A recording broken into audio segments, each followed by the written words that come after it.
Paano mo babaguhin ang isang tao? Kung merong isang napakahirap gawin, ay yung mapagbago ang isang tao. Hindi po ba? Mas madali pang patagin ng bundok, mas madali pa nga ngayon na gumawa ka ng bagong isla kesa sa mabago mo ang isip at puso ng isang tao. There are just 3 reminders I want to leave to you whenever we want to change a person. First, you cannot change a person. If you're trying to change a person, first, try to change yourself. We can guide persons to change, but it is not us that can change the hearts and the minds of people.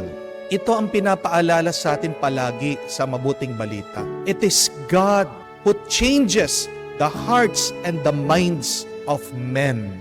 Kung nga minsan ang sarili natin gusto natin baguhin, hindi natin magawa-gawa. Yung pa kaya mga ibang tao. Di ba madalas gusto naman nating magbago, pero pag meron na tayong pagnanais na magbago, bakit nahihirapan tayo? Kung nga sarili mo, nahihirapan mo ng baguhin, paano mo papabaguhin ng iba? Di ba? So, if you want to change people, what should you do? First, you must ask the Lord for it. But second, you must begin the change with yourself. And when people do not change, what can you change? Your perspective, your attitude, your character. Mas madaling baguhin ang sarili kaysa sa baguhin mo ang iba. Alam natin ang kasabihan. Bago mo linisin ang mata ng iba, tingnan mo muna ang sarili mong mata. Bago mo kutsain, laitin, husgaan ang iba, bakit hindi mo umpisa na suriin ang iyong sarili? So, do not try to change others, but guide them to change. If you want people to change, then ask for the grace of conversion. Only God's grace can change a person. Amen? Second, pangalawa, nagbabago po ang tao para sa 4 na dahilan lang. People change only for 4 reasons. What are these 4 reasons? Number 1, they change when they are hurt. Second, they change when they are inspired. Third, people change when they learn. And fourth, people change when they are blessed. Memorize that. Una, ang tao nagbabago pag nasaktan. Ang taong nagbibisyo, magbabago lang yan pag nakita na niyang umiiyak, nasasaktan na ang kanyang pamilya sa kanyang ginagawa. Ang isang taong hindi niya matigilan ng pagkain sa matamis, magbabago lang yan pag sinabihan siya ng doktor na kung hindi siya titigil, mamamatay siya. Ang taong lulong sa bisyo, titigil lang yan pag nabenta na niya lahat ng kanyang ari-arian. Kung hindi yan masasaktan, mauubusan ng kayamanan, hindi magbabago yan. Maraming nagbago dahil nasaktan sila. Isa na po dyan si San Pablo, kung maalala nyo, nahulog sa kabayo. Kung hindi mahuhulog sa kabayo, kung hindi siya nabulag, hindi siya magbabago. Magpapatuloy pa rin niya ang pagdakip sa mga Kristiyano, ang pagpaslang sa kanila. Sabi nga po in Proverbs 20 verse 30, that sometimes a painful experience is needed to change our ways. Kung hindi ka madadapa, hindi mo babaguhin ang iyong daan. Di po ba? Sometimes you need to fall in order to change your route. Pero pangalawa, nagbabago ang tao pag inspired siya. Tumitigil sa pagbibisyo dahil nagkaanak na. Nagsusumikap na magtrabaho dahil matanda ng mga magulang. Inaayos ang pag-aaral dahil merong pangarap. If you want to change, you need an inspiration to change. Without that inspiration, you will remain to do your vices, to return to your sins. Pangatlo, nagbabago po ang tao pag natuto na siya. Pag paulit-ulit na yan nakulong at makikita niya na napakahirap sa piitan, siguradong ayaw na niyang bumalik. Kung paulit-ulit na lang nagkakasakit, siguradong hindi mo na mapapakain yan ng mani dahil sasakit ang paa niyan. Hindi mo na mapapakain yan ng chicharon dahil siguradong sasakit ang batok niyan. Kung paulit-ulit na yan na nalugi sa business, siguradong iibahin niya ang kanyang diskarte. Wisdom, our learnings, will help us to change for the better. Pero pang-4 at kahuli-hulihan, nagbabago din po ang tao pag siya ay binasbasan na ng Diyos. Pag ang isang tao ay muntikan ng mamatay, nagkaroon ng second chance sa kanyang buhay. Makikita mo yan, magseserve na sa simbahan, magiging mabait na. Dati mahirap, pero dahil umasenso, ngayon naging matulungin na sa kapwa-tao. Dahil pinatawad ng misis, nagpapasensya, naghihintay sa kanya. Ngayon, naging napaka-sweet, naging napaka-faithful, naging tapat na siya. Pag binasbasan ka na ng Diyos, malalaman mo na naghihintay palagi ang Diyos sa iyo na magbago. Kaya nga, kung gusto mong magbago ang isang tao, kailangan mong tandaan lahat ng mga dahilan na ito because there will always be many reasons for the conversion and the transformation of a person. And the change of a person does not happen overnight. Di po ba? Kung gusto mong magbago ang isang tao, kailangan matuto kang maghintay. Kailangan respetuhin mo ang proseso. Wala naman pong buto o binhi na katanim mo, natulog ka lang kinabukasan puno na yan. Di po ba? Wala naman po nakapanganak pa lang, sanggol, pagkatapos ng isang araw, lumaki na yan, matanda na yan. At ganyan din po sa pagbabago ng isang tao. You want a person to change, then learn to wait. And ask the Lord for all of these factors to be experienced by this person. Marami ang dahilan para magbago ang isang tao at hayaan mo lang na dumaan siya sa prosesong ito. Matagal? Oo. Pero ang mahalaga, pagdating ng araw, magbabago yan. Di po ba? Pangatlo at kahuli-hulihan. Oo, ang tao, pag nagbago, magbabago para sa isang dahilan. Pero, magbabago lang ang isang tao para sa isang tao. Do you understand? If a person will change, that person will only change for one person. And who is that one person that person will change for? Para kanino magbabago ang isang tao? Para doon sa minamahal niya. A person will change only for the one. And who is the one? That person that he loves, she loves, that person that loves him or her. Kaya nga po, ito kung hindi nagbabago ang asawa niyo, kung hindi nagbabago yung mga anak niyo, kung hindi nagbabago yung kapitbahay mo, anong ibig sabihin? Hindi ka mahal. Ouch! Ang sakit nun. Di po ba? Kasi kung talagang mahal na mahal ka, magpapakabuti yan. Pag nakakilala na nililigawan, hindi niyo po napapansin, nag-iiba ng forma. Pag in love, pag sinusuyo, mag-iiba ng pananalita. Kasi mahal eh. Pag hindi na ganong kabait, nag-iba ng ugali, ibig sabihin, may iba ng minamahal o baka nagkukulang na sa pagmamahal. Ang nakakapagtaka ito, bakit si Jesus napagbago niya yung mga tao? Narinig naman natin sa Ebanghelyo tinawag lang niya si San Mateo. Itong santong ito dati makasalanan, korap, napakatakaw sa pera, kinamumuhian na maraming tao. Pero nakita lang niya doon sa kanyang opisina, tinawag niya, iniwan daw lahat ng kanyang trabaho, yung kanyang dating ugali, sumunod kay Jesus. Bakit napagbabago ng Panginoon ang mga tao? Kasi, di ba, ang Diyos pagmamahal. Because God is love. So, if you want to change people in your life, you should be like God. Be loving. Pero hindi Kaya hindi natin napagbabago ang mga tao sa buhay natin kasi hindi tayo mapagmahal. Admit it. Amen? Aminin niyo po. Mapagmahal ka ba? Madalas meron tayong pagkukulang sa pagmamahal. At anong nangingibabaw madalas sa atin? Hindi pagmamahal kung hindi paghuhusga. Oo, alam ko. Ilang beses na nagtaksil yung asawa mo, hindi lang nagkaroon ng isang anak. Ngayon meron na naman bagong anak sa ibang babae. Masakit, pero nararamdaman ng tao yun pag hinuhusgahan mo siya. Let us try our best not to judge people, even if they have hurt us. Because remember, judgment will never change a person. Hindi ang paghuhusga ang makakapagbago sa isang tao. Only God can judge what is inside of our hearts. Pero napakahirap Hindi po ba? Na paranas mo, paramdam mo yung pagmamahal dahil alam natin tao lang tayo. Pero may pamamaraan.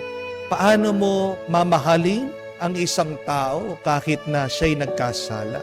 Gawin natin yung paraan ng ating Panginoon. And Jesus always tries to see the good inside of each and every person. That is the way of Jesus. Jesus tries to see the beauty inside of each and one of us. Tayo, anong ginagawa natin? Ang palagi natin pinapansin yung pangit, yung hindi maganda na ginagawa ng tao. Yung nagawa niya dati pa. Meron na nga siyang ginagawang mabuti ngayon, hindi mo pa mapansin-pansin. Bakit? Kasi you cannot let go of that painful past. You cannot forget the wrong that he or she has done in the past. Hindi magbabago ang tao. Pag ganyan pa rin, ang attitude mo, ang mentality mo, ang iyong pagtingin at pagtrato sa tao. That is the third and I think the most important. If you want to change a person, be like Jesus. Be extremely loving. Do you pray to be extremely loving? Ano madalas sa mga pinagdarasal natin? Lord, gumaling po sana ako. Lord, sana mabayaran mga utang. Lord, pagbago naman ng asawa ko, mga anak ko. Pero nasaan yung pinagdarasal mo? Panginoon, sana makamukha kita na sobra-sobra sa pagmamahal. Diba? Hindi man natin madalas pinagdarasal yan. Kaya nga, palagi tayong frustrated sa sarili natin. Palagi tayong disappointed sa ibang tao.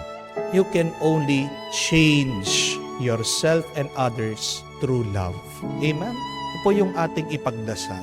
Una, that we should change ourselves before we change others. Second, we ask the Lord to continuously work to give us reasons to change, to give people reasons to change. And third, that we might be like Jesus, truly loving, fully loving, to change the world, to change others, and to change ourselves. Kung kayo po ay pupunta sa hospital, anong makikita nyo doon? Mga taong may sakit, di po ba? Pag kayo po ay pumunta sa kulungan, ano po makikita nyo? Mga preso, mga nakakulong, mga taong nakagawa ng kasalanan o masama. Di po ba? Pag kayo po ay nakapunta sa mental hospital, ano po makikita nyo doon? Mga taong baliw o sira ang ulo. Di po ba? Kung nandito po kayo sa mundo, anong makikita nyo? Mga baliw, mga masasamang tao, mga taong may sakit. Ang makikita mo kung ikaw ay nabubuhay dito sa mundo, mga taong hindi perpekto. Amen? Gusto mo bang makakita ng taong perpekto? Gusto mong makakita ng taong banal? Saan ka pupunta? Sa simbahan? Hindi.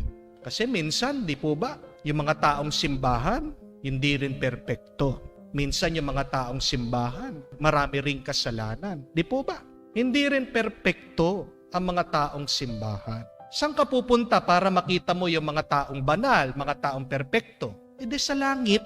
Kaya nga kung gusto mong maranasan, makasama yung mga taong banal at perpekto, anong kailangan mong gawin? O di, kailangan mo munang mamatay at panalangin mo, ikaw ay tanggapin sa langit. Di po ba?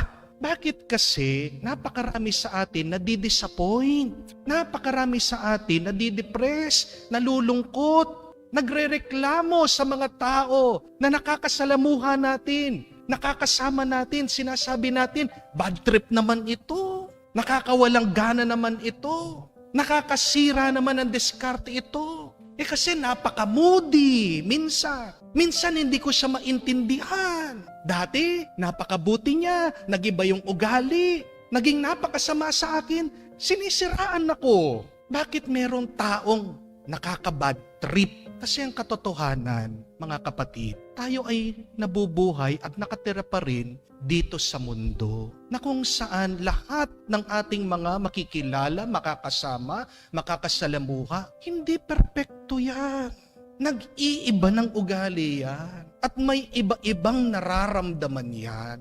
Pag naintindihan mo yun, magiging payapa ka, magiging mapagpasensya ka, at madadagdagan ang iyong tuwa. Naiintindihan po yan ng ating Panginoon. Narinig niyo po ba sa ating ebanghelyo? Siya'y naglalakbay, pero pinigilan siya Ayaw siyang patuloyin ng mga tao ng Samaria. Wala naman siyang ginagawang masama eh. Kaya nga itong mga ibang alagad, apostol, nagalit sila. Sabi, Panginoon, magdasal tayo, pagdasal natin, na maparusahan ng mga taong ito. Napakasama nila. Pero ano pong ginawa ng ating Panginoon? Pinatahimik sila at sabi, tara, humanap tayo ng ibang daan. Nakita niyo po yun? Hindi po nagpa-apekto ang ating Panginoon dahil lang sa masamang ugali ng iba. Hindi na bad trip si Jesus dahil bad trip ang iba. Hindi nagbago ang mood ng Panginoon dahil napakapangit ng mood at ugali ng iba. Yan po yung hamon sa atin. Others may be having a bad day, but yours should not be ruined and destroyed by their bad day. Allow people to have their bad day. Pabayaan mo mga tao kung bad trip sila. Pero kung ikaw masaya ka, edi masaya ka. Because all of us, my dear friends, are entitled to our own feelings. Tandaan niyo po yun. Karapatan natin na maramdaman kung ano yung gusto mong maramdaman. Kung ikaw ay galit, galit ka. Kung ikaw ay malungkot, malungkot ka. Kung ikaw ay depressed, depressed ka. Kung ikaw ay walang gana, tinatamad, wala kang ganit, tinatamad. Pero sana kung ang iba pangit ang kanilang nararamdaman, huwag kang makisama doon. Huwag kang paapekto sa nararamdaman nila kung hindi naman yon yung iyong nararamdaman. Respetuhin mo, bigyan mo ng kalayaan yung iba sa kung ano ang kanilang pinagdadaanan. Nakita niyo po ang Panginoon, hindi naman po nagsalita. Nakita niyo naman po ang Panginoon, pinabayaan sila. Jesus respects their feelings. Jesus respects their choice. Pero nang ginawa ng Panginoon, hindi siya nakisali doon sa masama na kanilang iniisip, doon sa masama na kanilang nararamdaman. Siya'y umalis, naghanap ng ibang daan. Anong ibig sabihin? Pinagpatuloy niya yung kanyang misyon. Pagpatuloy mo ang iyong misyon. Pagpatuloy mo yung mabuti na iyong ginagawa. Kahit na may nakakabad trip dyan sa tabi mo, kahit na disappointed ka sa ibang tao, kahit na nalulungkot ka dahil nag-iba yung iyong minamahal. Ang importante, yung sayo, ituloy mo kung yan mabuti, kung yan nakakapagpasaya sa iyo. Para maging masaya ka, para maging payapa ka, kailangan mong intindihin, unawain ang kalikasan ng tao. Ang tao minsan masaya, may gana, pero minsan ang tao nalulungkot at masama ang ugali niya. Pag masama siya, anong kailangan mong gawin? Sundan mo yung halimbawa ng Panginoon. Tumabi-tabi ka muna, palamigin mo sila. Pag okay na sila, doon ka bumalik. Parang sa larawan, ganito lang po yan eh. Pag nakakita ka ng isang galit na kalabaw na nagwawala, ano po ang kailangan niyong gawin? Di ba? Kailangan umiwas ka. Di po ba? Pero meron mga iba, sasabihin nila, hindi ko naman sinaktan yung kalabaw na yan eh. Bakit ako aalis? Bakit ako tatabi? Walang pakialam sa'yo. Yung galit na kalabaw, sinaktan mo siya o hindi mo siya sinaktan? Ang mahalaga sa kanya ay mailabas niya yung kanyang galit. Kailangan mong intindihin yun. It's not about you, but what is happening to the others. Kailangan mong intindihin, may masama siyang nararanasan. Anong kailangan mong gawin? Palapit na sa iyo. Tumabi ka. Umiwas ka. Huwag mo sasabihin na, mabuti naman ako. Wala naman akong ginawa sa iyo. Bakit ganyan ang ginagawa mo? Intindihin mo na minsan ang tao, nagiging masama ang isip, nagiging masama ang kanyang nararamdaman. At kailangan kang tumabi, umalis. Kung hindi, masasagasaan ka, matatamaan ka, at masasaktan ka. Pabayaan mo ang ibang tao kung meron silang masamang nararamdaman at nararanasan. Pero ikaw ang mahalaga. Piliin mo, maging masaya ka.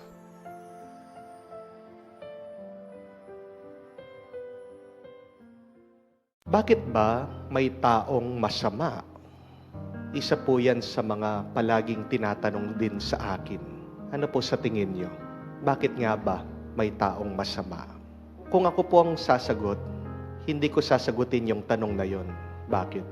Kasi mali yung tanong eh. Bakit mali yung tanong? Dahil wala naman taong masama. Anong sabi ng Biblia? That God created us in His image and likeness. Sino ba tayo talaga? Tayo ay mga taong kamuka, kawangis ng Diyos. Tayo ay mga anak ng Diyos. Tayo ay mabubuti. Ang problema lang, napapasama tayo. Ang magandang tanong, bakit napapasama ang tao? Yun yung tamang tanong. At yun yung sagutin natin. Ang pinakadahilan bakit napapasama ang tao ay dahil sa masama. Ang tawag ni San Ignacio sa demonyo ay ang masama, the evil one. And we heard in this gospel the effect when somebody is being possessed by the evil one. Itong tao daw ay nagwawala. Itong tao ay sinusugat niya ang kanyang sarili. What does that mean? That person was abusing himself. Mag-ingat tayo pag inaabuso natin ang ating sarili. Ibig sabihin, pumasok na ang masama sa atin. At mag-ingat din tayo pag inaabuso natin ang iba. Yan din ang tanda na nasa iyo na ang masama, that you are now being possessed by the evil one. Narinig din natin dito sa ating kwento sa Ebanghelyo na yung mga tao, tinali nila itong taong sinaniban ng masamang espiritu. They chained him up. Tanong ko po sa inyo, makatao ba yun? Yung itatali mo yung ibang tao. Nakikita mo, hindi na nga tama ang pag-iisip, hindi na nga tama ang kanyang kilos. Tinrato mo pa siyang mas malala pa sa hayop eh. Buti nga yung mga baboy na alaga nila, hindi nila tinatali. Ito tao ito. Ito dapat wangis kamukha ng Diyos. Pero ano yung trato mo sa kanya? Mas mababa pa sa baboy. Yung baboy, pwedeng gumala-gala. Pero yung tao, tinali ng tanikala, kawawa. Kaya nga, hindi lang yung tao yung possessed. Pati yung mga nakatira doon, possessed na rin ng masamang espiritu. Hindi lang nila alam. They were not aware. But what is the sign that they were possessed by the evil one? They can abuse others without any conscience, without any remorse. Yung kaya nilang saktan yung tao at iniisip pa nila tama yung kanilang ginagawa, wala mang malasakit dun sa tao. Mag-ingat tayo. Pag ganyan na ang ating ugali, nakakatakot. Tayo ay sinaniban na ng masama. Tayo ay napasama na. The question is, paano ba nakakapasok ang masama sa atin? Meron din tatlong dahilan. Una, the absence of Jesus prompts the evil one to enter into our hearts, to enter into our lives. Pag wala ang ating Panginoong Jesus, magpipiesta ang masama. Amen? Wala si Jesus doon sa buhay ng tao eh. At ang nakakatawa, nung gumaling yung tao, pinaalis pa si Jesus ng mga nakatira doon. Kaya halatang halata na ang sinaniban hindi lang yung tao, pati yung mga nakatira doon. Ano ang sabi ng ating Panginoon? Anong turo niya tungkol sa masamang espiritu? Hindi makakapasok ang masamang espiritu sa iyo kung meron kang sandata at paglaban dito. Kamukha sa isang tahanan, pag merong nakatira na malakas, hindi mag-iisip ang magnanakaw na pasukin ang tahanan. Matatakot siya. Ganyan din ang masamang espiritu. Hindi niya papasukan ang isang tao na alam niya meron paglaban ang taong yon sa kanya. Pero, pag naramdaman ng masama na mahina ang isang tao at wala siyang paglaban, papasukin niya ito at hindi lang siya mag-isa. Magsasama pa siya ng marami. Bakit ang daming mga masasamang espiritu ang pumasok sa taong ito? Dahil nga wala pa si Jesus sa buhay niya. Pinagpiestahan siya because of the absence of Jesus. And I think, my dear friends, it is not enough to know Jesus. We should love Jesus if we desire that Jesus should live in our lives. Sabi nga, you become what you love. Ganyan kahalaga ang pagmamahal. Pagmahal mo ang Panginoon, nagiging kamukha mo ang Panginoon. Pagmahal mo ang Panginoon, pagmahal mo ang Diyos, pinapapasok mo ang Diyos sa iyong buhay. At pag nakapasok na ang Diyos sa iyong buhay, nagkakaroon ka ng sandata laban sa masama. Ito yung tinatawag ni San Pablo bilang the armor of light. To defend ourselves against the evil, we must allow Jesus to live in our hearts. We must allow the presence of Jesus to live in our lives. Pangalawa, napapasama din tayo dahil wala tayong pagmamahal sa Diyos. Napapasama tayo dahil mas mahal natin ang kayamanan kesa sa Diyos. Narinig niyo po na pagkatapos lumabas ng masamang espiritu, pumasok daw dun sa mga baboy. At itong mga baboy ay nag-suicide. Sila'y nagpahulog doon sa tubig. At nireport itong kwentong ito doon sa mga may-ari. Lumabas yung mga tao. Bakit pinapaalis si Jesus? Hindi ba sila masaya na wala na yung masamang espiritu doon sa tao? Natakot daw sila. Natakot sila o naiinis sila dahil nalugi sila? Higit daw 2,000. Libo-libo yung mga baboy. Paano yung kanilang kabuhayan? Paano yung kanilang business? Yun yung iniisip nila. Hindi nila nakita yung presensya ng ating Panginoon. It is difficult to love God when you love wealth more.